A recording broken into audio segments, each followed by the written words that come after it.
Bonjour à toutes et à tous, nous sommes le mercredi 28 août, bienvenue dans votre journal de la soirée. Si on fait le point sur l'actualité vendéenne, c'est notre fil rouge de la semaine. La rentrée scolaire approche et le réseau de transport Aléop en Vendée s'y prépare activement. Cette année, 35 000 élèves, majoritairement des collégiens et des lycéens, seront transportés par 970 cars. Bien que le réseau continue de rencontrer des difficultés pour recruter des conducteurs, la situation semble s'être améliorée par rapport à l'année dernière. Ce progrès est en grande partie dû à l'investissement conséquent du Conseil régional qui a alloué 12 millions d'euros pour la formation des chauffeurs. Eh bien, nous sommes prêts. Là, toute l'équipe a préparé les circuits. On est en accord avec les transporteurs. Il y a le nombre de bus, il y a le nombre de chauffeurs. Donc, si on peut rassurer les familles, vous inquiétez pas. Lundi, il y aura un bus qui viendra prendre vos enfants. Donc, tout est prêt, sécurité. Tout. Reste à vos enfants. Et là, c'est un petit détail important. Qu'ils soient vêtus de leur gilet fluo vert pour leur sécurité. Uniquement pour ça. A noter que l'abonnement au réseau coûte 155 € par enfant, une augmentation de 5 € par rapport à l'année dernière. Il est par contre gratuit pour le troisième enfant d'une même famille.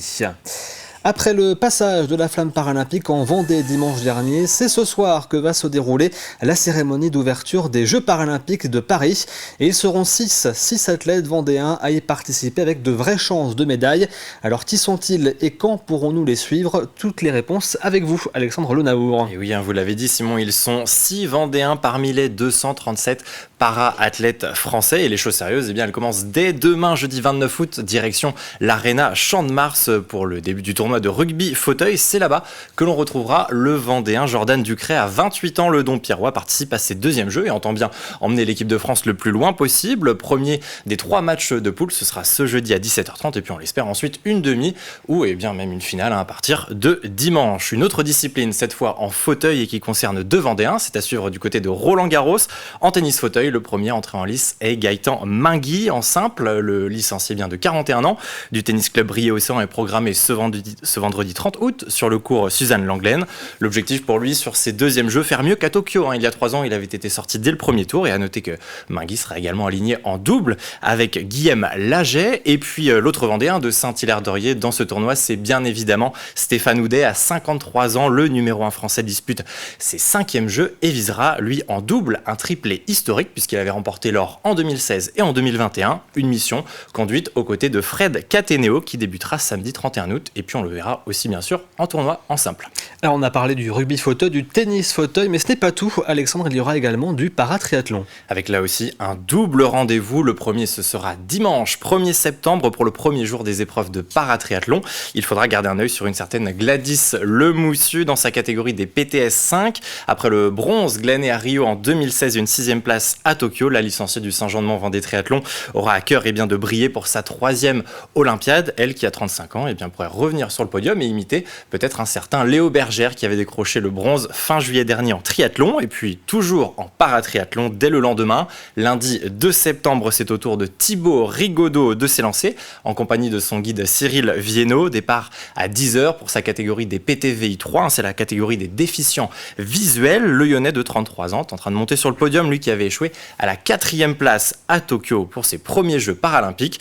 Et puis enfin, direction les bassins de Paris, la Défense Arena, c'est là-bas que l'on y retrouvera Anaëlle Roulet. Elle dispute à Paris ses 4e Jeux paralympiques. Elle est engagée dans 2 catégories. Tout d'abord, le relais 4x100, 4 nages mixtes. Le relais sera en série à 11h37 très précisément. Cette fois, c'est lundi prochain, le 2 septembre, avec, on l'espère, une potentielle finale à 20h04. Et puis en individuel, cette fois, la nageuse de 28 ans, rendez-vous vendredi 6 septembre pour le 100 mètres d'eau. Une qualification à 10h25, une finale dans la soirée. On l'espère, là aussi, pour Anaëlle Roulet, un premier podium. Merci Alexandre et on suivra nos athlètes vendéens avec beaucoup d'attention. Le mois d'août n'est pas encore terminé mais c'est déjà le moment de dresser le bilan de la saison estivale. Au Sables d'Olonne, il est plutôt mitigé avec un mois de juillet morose notamment à cause de la météo et un bon mois d'août. La station balnéaire a néanmoins battu son record de fréquentation sur une journée, 314 000 visiteurs le 15 août. C'est l'équivalent de la population de Nantes. Les professionnels du tourisme et la municipalité comptent désormais sur le Vendée Globe pour attirer les visiteurs. Écoutez Yannick Moreau, le maire des Sables d'Olonne.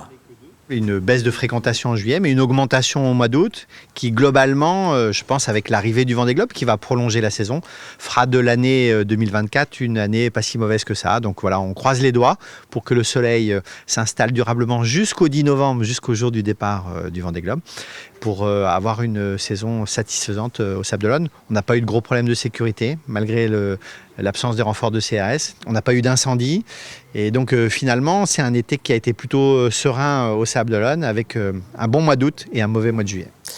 Durant l'été, les communes du littoral et les plages vendéennes ont à nouveau accueilli de nombreux vacanciers et malheureusement, cela s'accompagne souvent d'une augmentation du nombre de mégots de cigarettes jetés en pleine nature. À Jars-sur-Mer, l'association de défense du littoral propose des séances de ramassage ouvertes à toutes les bonnes volontés. Tim Bastard a pu les accompagner cette semaine. Ce matin, ces vacanciers se sont levés de bonne heure pour ramasser des mégots. J'ai ramassé plein de mégots et plein d'autres trucs. Ils ont dit « Oh là là, il y a un ramassage des mégots, on veut y aller pour soigner l'eau, la planète. » C'est utile, j'ai plein de jardinage à faire chez moi et d'autres choses, mais bon, je viens aux mégots au moins 2 fois par an. À Jars-sur-Mer, 2 fois dans l'été, l'association de défense du littoral jardais s'associe à la ville afin d'organiser 2 grands ramassages de mégots. Donc il y en a 2 qui peuvent aller sur la digue pour voir aussi là-bas. De 10h à midi, les volontaires se répartissent les différentes zones de nettoyage afin d'être le plus efficace possible. Le mégot, en fait, il contient des solvants qui sont nocifs et qui détériorent la qualité des eaux. À raison d'un mégot peut avoir une incidence sur 500 litres d'eau, donc c'est quand même considérable. Chaque été, environ 4000 mégots sont collectés. Ces derniers sont pour l'instant stockés par la municipalité en attendant d'être recyclés. Pour l'heure, Jars-sur-Mer multiplie les actions de sensibilisation au tabagisme. Nous avons une plage anti-tabac au niveau de la mine, collaboration avec la Ligue contre le cancer. Et nos 2 entrées d'école sont aussi labellisées école sans tabac. Et parce que les mégots ne sont pas les seuls polluants sur la côte, le 5 septembre prochain, l'association de défense du littoral jardais donne rendez-vous aux volontaires pour un nettoyage de plage. Un mot rapide sur votre météo de demain. Profitez bien du soleil dans la matinée car la pluie fera son retour demain après-midi. Et les températures seront à la baisse avec au maximum 25 degrés demain après-midi. C'est la fin de cette édition. Vous pouvez bien sûr retrouver l'ensemble de nos reportages sur tvvendée.fr. Je vous souhaite une très bonne soirée devant TV Vendée bien sûr.